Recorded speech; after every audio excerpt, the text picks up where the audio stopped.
You're on. Baruch haba, welcome everyone. As our custom is, we start the class with a navigational preview of where we're holding. We have done the complete Mas and Matan give and take section of Derek Tfunos. We're not doing the book in order, we're doing it in a logical order where we hope that'll be clearer to the people participating. So we finished that whole section. Now we're in the very important body of the book, which is going to explain the basis of all the Mas and Matan, which the Ramchal describes as Pulas HaSeichel. In Pulas HaSeichel, we said that there's three parts of the Pulas HaSeichel. There's the Havanas HaMamarim, then which is understanding statements, then it's creating syllogisms, and then proving things true or false. We're in the first part, which is understand statements as they are. And the last time we met, we began our discussion of the different types of statements. More specifically, we discussed the fact that there's a nosein and nasu. That means a subject and a predicate. And subjects come in three flavors. We said that's the all, some, and particular, or in this chart, it's all, particular, and some. And then we were discussing the different forms of predications. In other words, we said in every form of communication, you have to be talking about something. That's the nosei that you're talking about. And then you have to be saying something about that subject. So there's 11 different forms which the Ramchal identifies of predication on nasu, which is what you're saying about the subject. And we spoke about the simple statement, the miyuchad, the mamayet, motzi, mukbal, talui, marvin yonim, and in all its parts. And now we're ready to pick up the discussion with the eighth type of statement.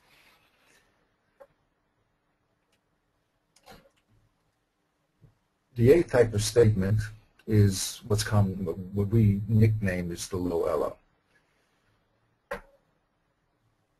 Shiomar nosei nasu echad b'shlilat nasu o nosei acher. The lo ella is where you talk about a certain subject and you predicate something about that subject, but you deny another predicate or subject from the statement. Let's give an example. Lo ya'abed es hasha'ar, ela yanichenu b'makom mutzneh. We're talking about truma and sifting truma and taking it. What's left over in the sifter you shouldn't destroy, you shouldn't ya'abed, but what should you do? You should put it in a hidden place. Let it rot by itself. So we see the two key words here that we've focused on is lo ella. Now it's very interesting. The lo part is the part that we are going to reject, and the ella part is the part which we are going to substitute. So in truma, we're going to reject the predication that you should destroy it, but the shar of the truma, but you should destroy it. But what should you do? Take that remainder and put it in a hidden place. In the Gemara, it's very interesting to note that the word ella is used as a rejection of a previous position and the beginning of a new position. So that's a very important flag or key word in the Gemara when it changes ideas, which you always should note in your learning. Okay, so that's number 8. Let's look at predication number 9. She'omer b'nosei nasu echad im hiyos bo nasu acher machisho solachora. Here we're going to say a certain subject with a certain predicate, but the predication here is lachora not fitting. It's going to be something that should really deny. It should not really be there. That's what we're going to call the afal pi. Af al pi shavi and truma, here's the example, derech mashal, even though the seeds, we're talking about seeds here, they come from a stock of truma, Hari elu yochelu, a common person, not a Kohen, are allowed to eat them. Kihine, hi osavi and truma, since these seeds came from a plant that was truma, l'charahu machish haheta chilas hagidulin. So you would think, wait a minute, now you can't eat what comes out of them.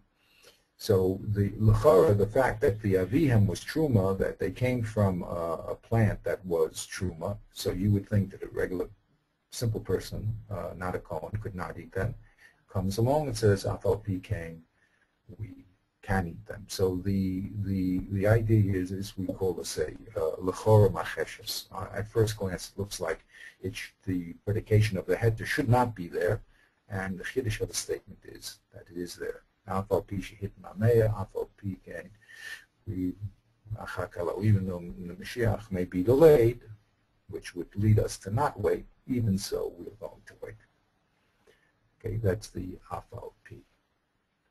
Let's go to the 10th type of predication. Sheyomer bo inyan b'dimyon im inyan acher. Very common occurrence where we say a certain subject is true because it has a certain comparison. It is being compared to another subject. Derech mashal, for instance, Kashem shechokin b'chulin, just like we do the division in chulin, kach, so too is the same chalukah, the same division will be in truma. So we always identify two parts when it comes to a dinyon, when it comes to a comparative statement.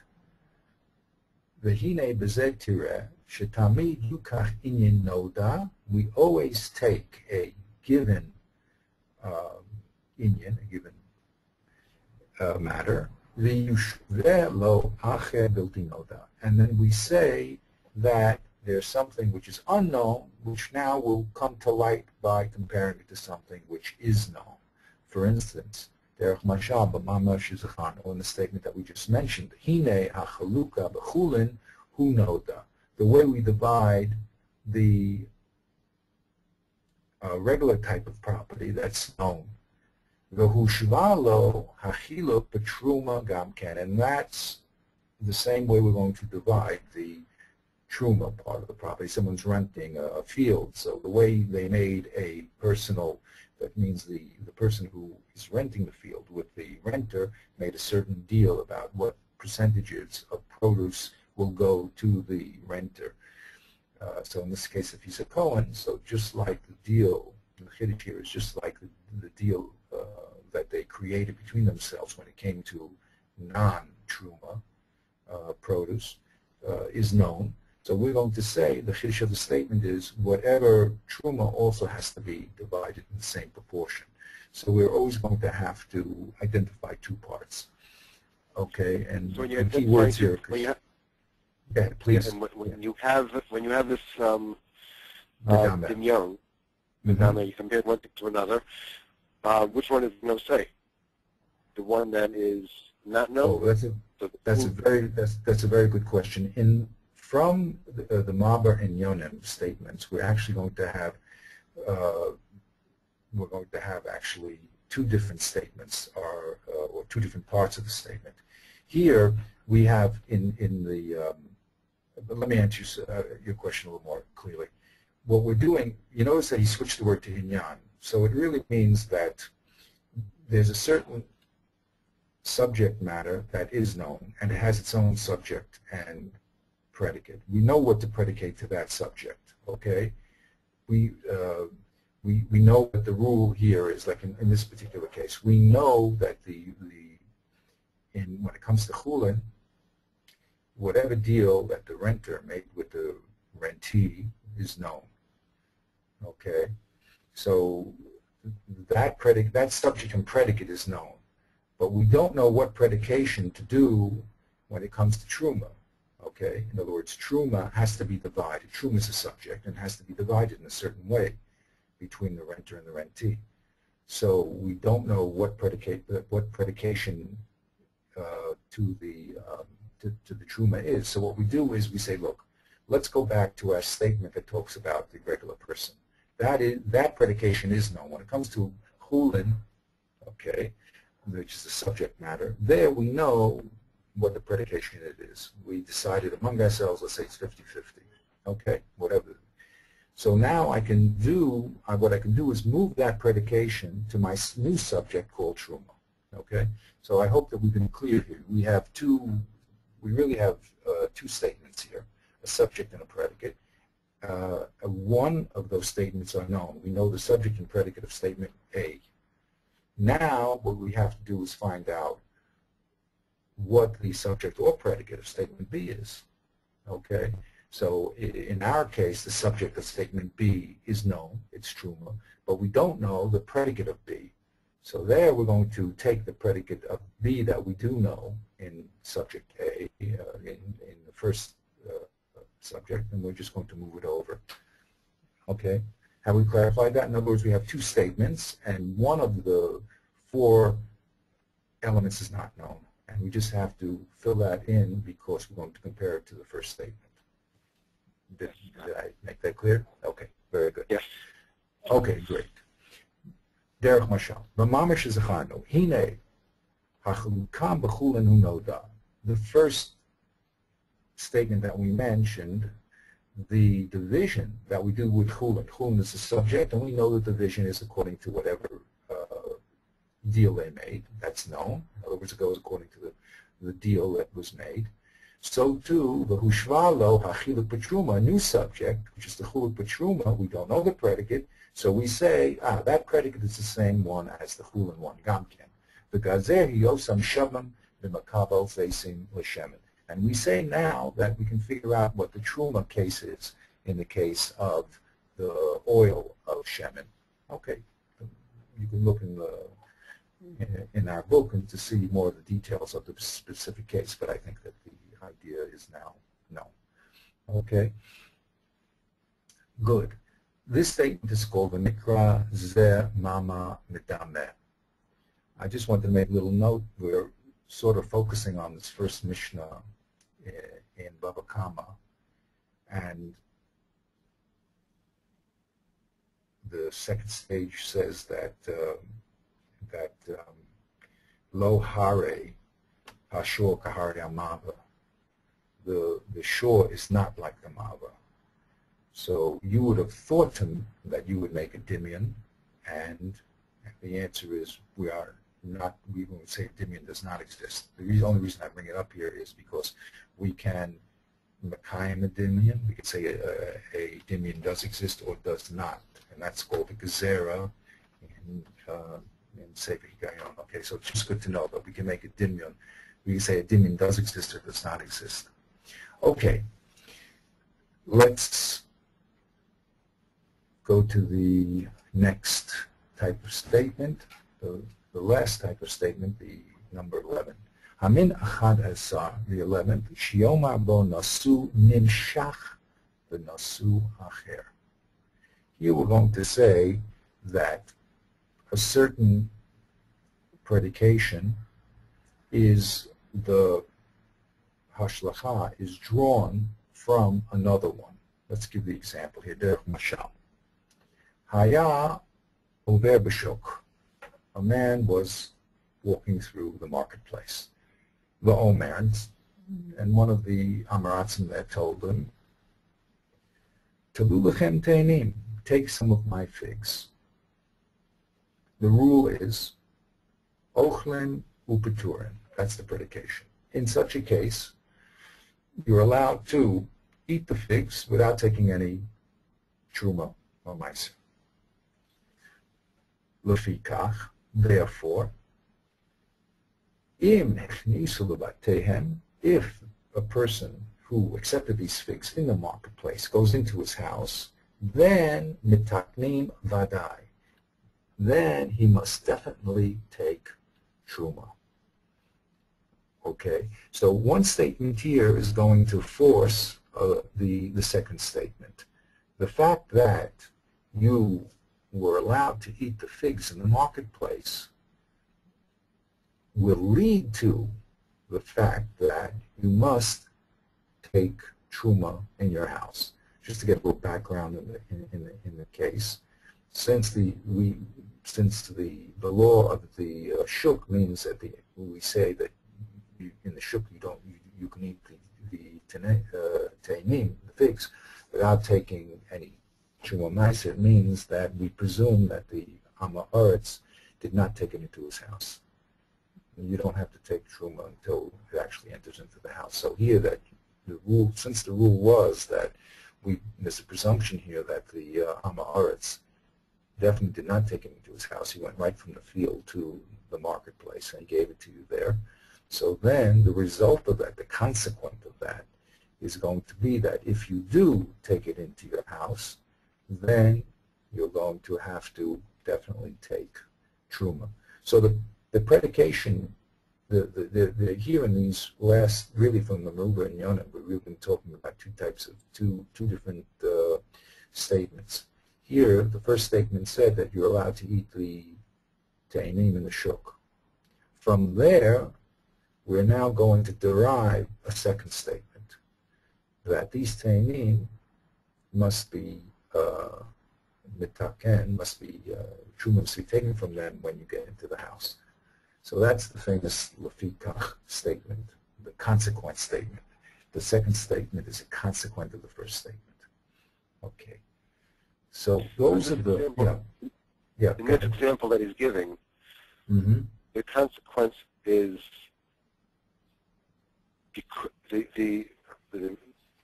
is it because he's allowed to eat the ta'ina without taking off truma, so therefore when he takes it into us, there's a dependency here, or it's just because he said that over here it's permitted, but over here it's not? No, the first way. The dependency was the first way you said. The fact that you were allowed to eat it in the shuk, because you were allowed to eat it in the shuk, therefore you must take truma in your house. Okay, so I have to see the whole Mishnah. Okay. Yeah, basically we presume that he didn't take it into his house. I mean, and truma only is taken when you actually enter into the doorway of your house. Okay. So the fact that you were allowed to eat it in the shuk must mean that there was no truma taken, correct? Ah, right, okay. Okay, so therefore you must take it when you get back to your house. Right, okay. Okay, we say that. Okay, so that's the end of our 11 forms of predication. And again, the genius of the Ramchal, and I personally haven't seen this in any of these other logic books, is that he's able to go into new territory and to flag or to describe all the different types of any element. And that's, I mean, if I asked you how many types of predications there are, you couldn't even begin to imagine. Subjects, okay, even in other type of logic books, they're all spoken about this, all in some, even particular, more or less. But the fact that he's described these 11 types of statements is quite amazing. Now we're going to, after we finish this little chapter next week, that's Hashem, we're going to go through these statements a little more deeply, and he's going to identify on what basis is each statement considered true or false. So this is a very critical part of Gemara learning, because we're always interested in the proof, in the truth or falsity of statements. When we ask a kasha, we're denying the truth of the statement as it is. If we ask a stira, we're totally denying it. So we have to understand what conditions exist in each statement, which is going to totally destroy the statement. Or on the other hand, what conditions are needed to establish the statement is true. So we're going to deal with those issues in our second talk on statements. But right now, the Ramchal is going to tell us a key point that many people miss. And just to give you a heads up on that, we're going to have to look at the black and white statement, but then translate the statement into a form of nose and nasu, and which one of the 11 predicates we're talking about. That transformation requires us to go off the page and not to look at the literal words, but to look at the message that's encoded in those words. And this is the problem that a lot of people have in the application of the Sefer, because it's not mechanical at all. We have to now think into a statement what it means and not what it says. And even the great Amarayim and Tanayim will also be happening, have those type of problems when they recast or rethink about the meaning of a statement and not the physical clothes. Okay, so here he says like this: he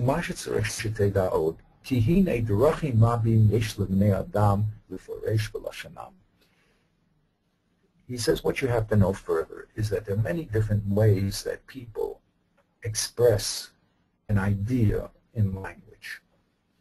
And what is in their mind. Okay, so ideas can be clothed in different types of words.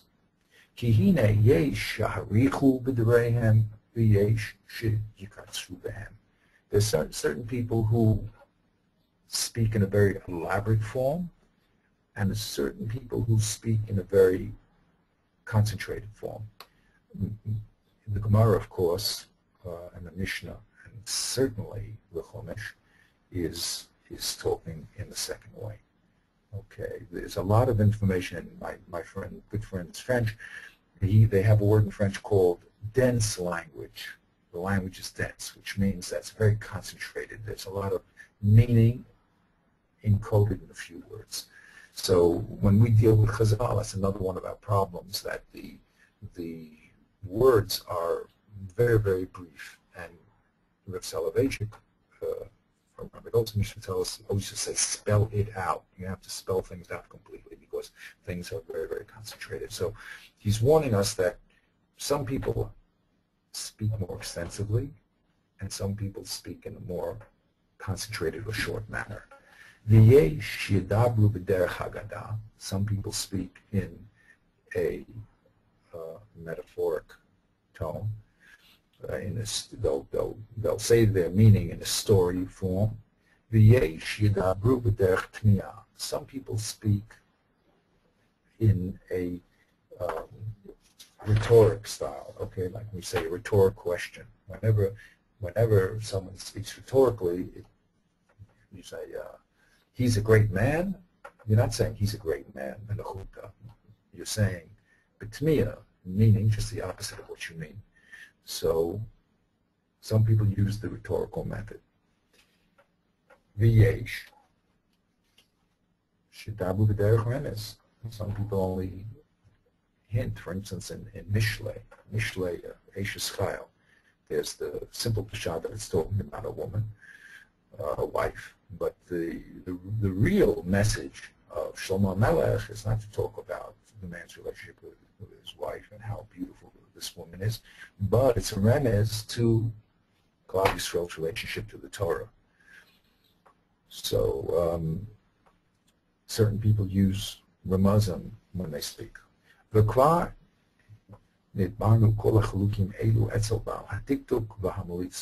these various subcategories of the subject matter spoken about by those people who know grammar and rhetoric. Now, Be'ezrat Hashem, I would love to go through the Ramchal's book on Melitza with you, which is the way to use language to motivate the heart. For instance, why did Shlomo Melech not just speak about the relationship of Klal Yisrael with the Torah? Why did he need a mashal to a husband and a wife? That's a form of Melitza. Since, again, it's known, that relationship, and the relationship that one should have with the Torah is not known. So he made a dinyon, and he said, look, if you understand the relationship that a woman has to to the husband, and then you'll understand what your relationship to Torah should be. So he wrote a whole book, the Ramchal, called Sefer Melitza, which Be'ezrat Hashem I hope we get to study together. It's a very, very important book. He also wrote a book on dicta, believe it or not, on grammar, but it's more in a chart form. Okay. And here's the important message. This is one of the important flags of this book. Ma shetzarich lanu atahu, what we need presently. Ki kol gibo sheomer, every statement that said, doesn't matter how the statement is organized, on what form.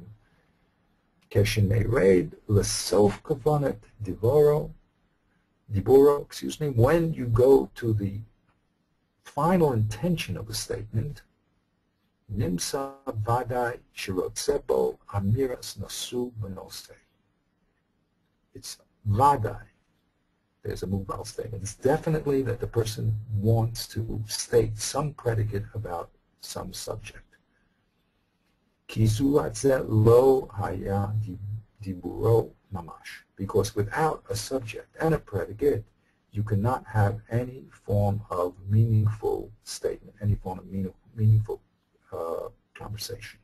V'lo haya mitzdayer menu b'seichel shomo shum tzir shalem. If you don't have a subject and predicate, there is no way that you can transfer the picture in your mind to the listener and have him get a complete picture. Ulechein al toses libcho el derech hadibur ela el hamamamukav and bo. Here's a low ella. Therefore, do not pay attention to the particular manner in which the statement is being said. Go into it and find out what the statement that is intended is.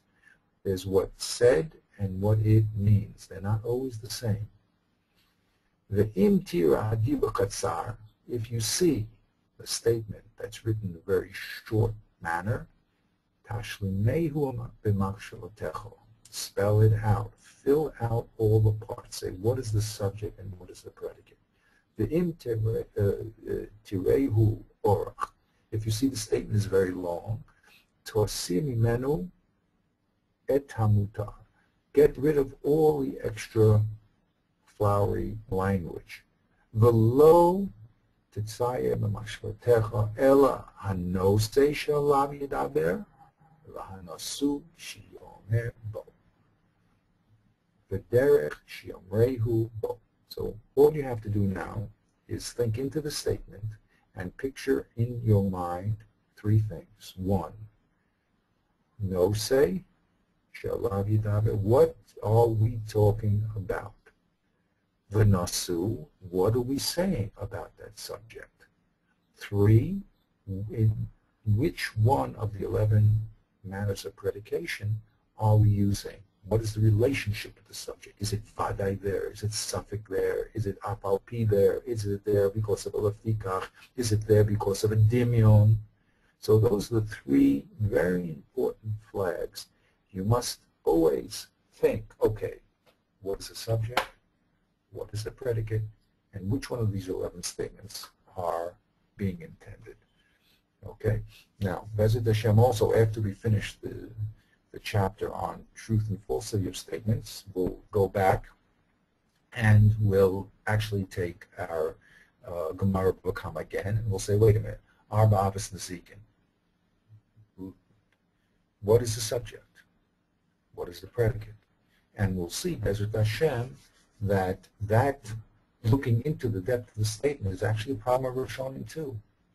So it's a very important exercise and a very important tool that Ramchal has just given us. Now he's going to give an example of looking into what he calls the sof gezerah so, or the intent, the real intent of a statement. What a statement means and not necessarily what it says. So in gray here, I just quoted the beginning of the Gemara because he takes up the Gemara in the middle. But it's a Gemara in Pesachim, Zayin Amud Beis. Omer Rabbi Yehuda, Habodeg, Zarech Shivarech. Okay, it's a little early to talk about Pesach, but yeah, when you do bedichas chametz, you have to say a bracha. My mevorach, says the Gemara. Which blessing do you say? So here we have machlokas. Reb Papi Omer Mishmei de Rabba. Reb Papi says in the name of Rabba, he says you have to say Ashek Deshamo Mitzvah Tzivanu Levaer Chametz. That's what he says. Reb Papa, on the other hand, Omer Mishmei de Rabba, he has a different tradition about what Rabba said. No, you're supposed to say Ashek Deshamo Mitzvah Tzivanu Al Bir Chametz. Okay, the machlokas, they both heard Rabba differently. One heard Rabba that says you must say Levayer Chametz, and one says no, you say Al Bir Chametz. The Gemara now explains. Bi Levayer Kuleama Lo Pligei Levadei Lahabo Mashma. Really, everybody will agree that you can use Levayer at the Chametz, no problem, because that's Lahabo Mashma. What's the problem here? We know that a bracha cannot be over l'siyas son. The bracha you have to make always has to be before the action. Okay, so if you make a bracha on Berei Pe'etz, first you make the bracha and then you eat the food. So if the language here would imply that the action already happened, that would be a problem in the bracha. The bracha always has to talk about something that will happen. So when it comes to using Levayer, everyone will hold that's fine. I'm making the bracha that Hashem commanded me to destroy the chametz, and that's what I'm going to do in 1 minute. So that really is not the argument among them, although simple words again would lead us to say that, but that's not true. Kiplige, where do they argue? Al bir chametz. Can a person say al bir chametz? Ashek Hashem mitzvot al bir chametz. So Marsalva Meikora Mashma. One says it really is, when you say Al Bi Chametz, that's about something that happened already. Umar Sova Lahaba Mashma. He said, no, you can use it because Al Bi Chametz can be talking about an act that will happen. Okay, so we recasted this machlokes over here. So Rav Papa said that you cannot say Al Bi Chametz because that's something that's talking about the past. And Rav Papa says you can use it because it does say, it does imply, the language does apply something that's happening in the future. Okay, that's the machlokes. Can you say Al Bi Chametz? And now does it imply past or future? Past is no good, future is good. The Gemara now raises an objection. Macy. Baruch Asher Kedishanu B'mitzvah V'tzivanu Al Hamila. Look at that. How could you say that Al means the past? I'll show you, I'll prove to you that Al must mean future act, because when we do Brit Milah, what do we say, lo and behold? We say Asher Kedishanu B'mitzvah V'tzivanu Al Hamila. So if it was not a good language, if it meant that a milah already happened already, it would be pasul. So you see, Reb Papa says it's fine. You can say Al Bir Chametz because you can say Al Hamila. So here the Ramchal picks up. The Gemara says, in an attempt to remove this stira, or proof, depending on which side you're holding, it says Hasam Echinema. There, what can the Moel say? Nema Lamul, can he say the proper language? Lamul? No, he can't. Lo Sage, Ihi Moyu. He's not commanded to do the mitzvah, so he can't say the mitzvah Lamul.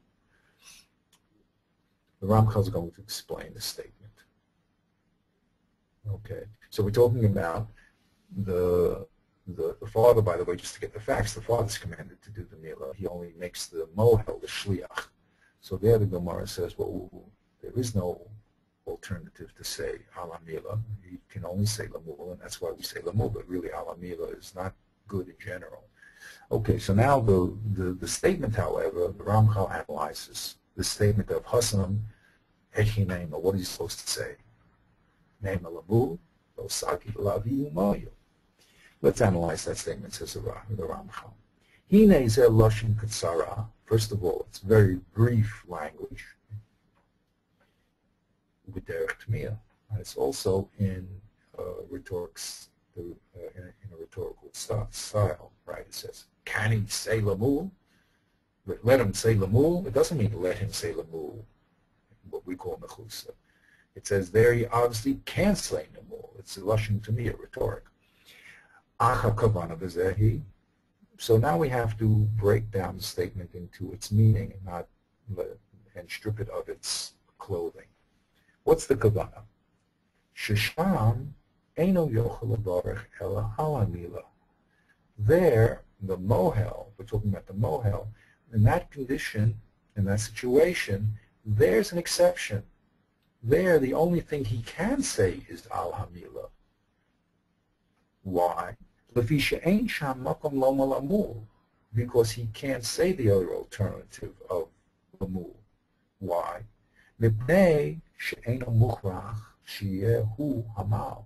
Because it's not absolute that he is going to do the milad. ונמצא שזה מה שצריך שתצייר במחשבתך מתוך כל המילות ההן. So now you'll see, this is what you're supposed to picture in your mind from all the words that I'm mentioned. You're supposed to strip away the rhetoric style and recast the statement, and here it is. Oh, excuse me. So that's what you're really supposed to say. You're really supposed to say that there's no possibility to say lamul because he is not commanded to say the mila. So in other words, you have to recap what we always say. What was the kasha and what was the teretz? So, or here we tried to bring we tried to bring a stira to the side that says you cannot say I'll be your chametz, because you see you can say I'll be your mila.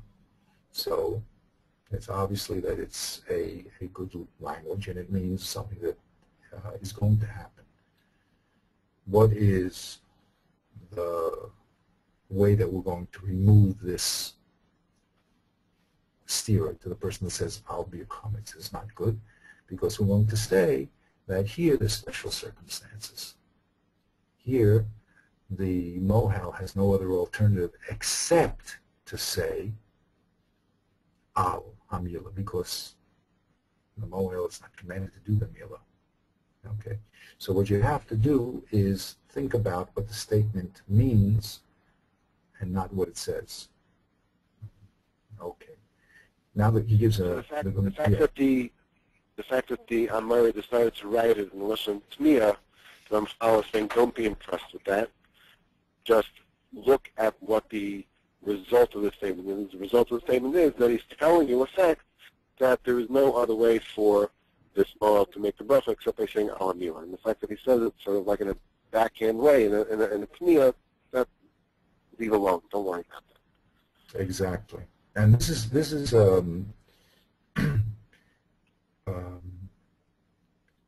a very, very important flag, because sometimes people only see as much as the black and white words, and they don't see that sometimes the meaning is just opposite of what actually is being said, because rhetorical statement always means the opposite. So you always have to step back and say exactly that. Let me now think about what's the idea behind these words, and not necessarily the clothing that it's clothed in. But there's an interesting question which we'll have to discuss, Bezrat Hashem, if we have the good fortune to get to it. Why is the Gemara not written in a nechusa form all the time? Why is it written, or generally why do people speak in Lashon Tmiyah or in Lashon Remez? These are very, very interesting questions which Bezrat Hashem we'll discuss if and when we can get to the book on rhetoric. But, oops. Okay. Very good. Now he's going to take the second part of this Gemara, and he's going to do the same thing. He's going to recast the statement and strip away all the flourish. The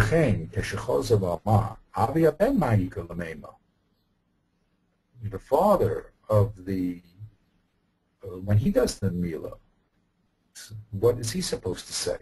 Now, simply, if you don't recast the statement, it's a question. The father of the child who's going to get Mila, well, what should he say? It's a question. Should he say ala Mila or should he say lamul espeni? But it's not a question. It's a tamiyah. It's really saying that. According to you, the father should say lamul espeni. And that's a surprise, because we thought that everybody has to say ala Mila. Okay, and the answer is going to be Enoch Hanami. It's no difficulty. You just said million from you didn't know that he's also supposed to say a guy Enoch Hanami, he can say lamul. So let's read that again. Okay, very good.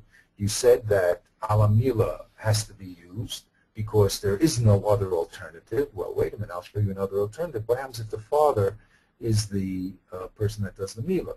HaKavana, Sha'avi haben tzar shiom alamu. According to what you're saying, it'll come out that the only reason why we're saying ala Mila is because the mohel cannot say shekar shon mitzvah tzivanu limo, because limo et beni, it's not his child. He's never commanded to do the mitzvah. So that's why he had to switch to say al hamila. But really, normal people in a normal bracha, like in the B'dikul Chometz, you're not supposed to use it. It's only because he's the moel and he can't say lamul because he's not commanded. He has to say it. But the father, according to your reasoning, there's no reason and no objection that he should say lamul. According to your reasoning now, there's really the father should say lamul. There's a short language. The Gemara says, yeah, that's true. It says. Yeah. Hakavana, Shekachi Emes, yes, the Kavana is, that's true, the father, perish, Avi haben Tzarech Shiomer Lamul. Yes, the conclusion will be, the father does say Lamul. So, again, we see very shorthand language being used, Enoch Hanami. That's all the Gemara says. But you have to fill out, what does it mean Enoch Hanami? That means, yes, the father does say Lamul, which was a surprise because we thought the only bracha was ala Mila. But now we're coming to a chiddush that ala Mila is only used because the mohel can't use the proper alternative, which is Lamul. But anyone that could use the proper alternative should do it, which was a surprise. Okay, so that's the basic beginning of stripping the Gemara down to its meaning and decoding the shorthand of the Gemara and spelling it out. We're going to have to also discuss this further stages. These are only the beginning stages. We'll have to discuss this in another sefer, which is called Darkei Gemara, which goes into a whole other level of discussion beyond the structural and formal method. We're going to have to talk about the pivotal points, the Havamim, the kind of why one position was more preferable than the next.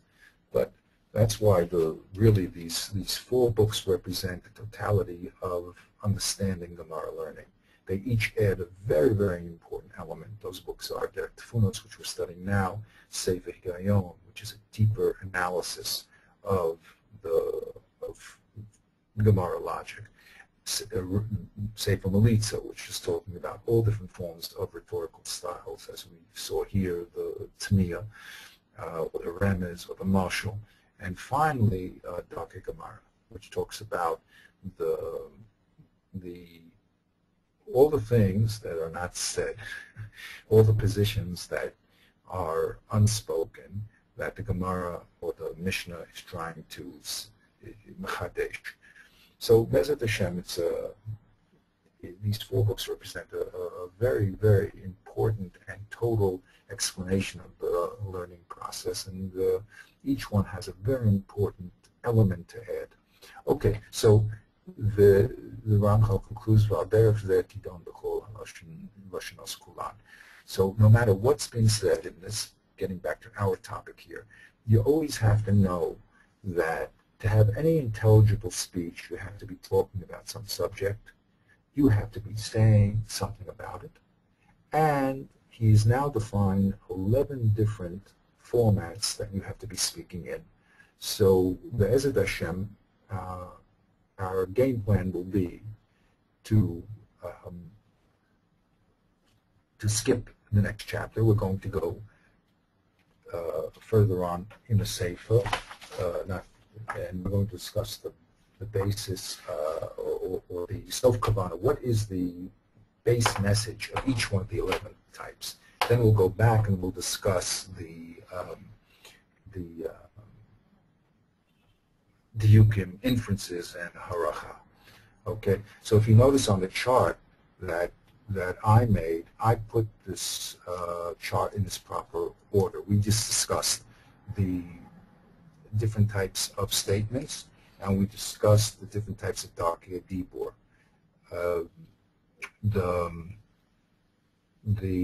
He's going to talk about Haflaga and Hashala a little later on, so we'll leave that off for now. The next chapter is going to talk really about Archei Mahmarim and Diyukim, but we're going to skip and go right to the third of those chapters, which is how to,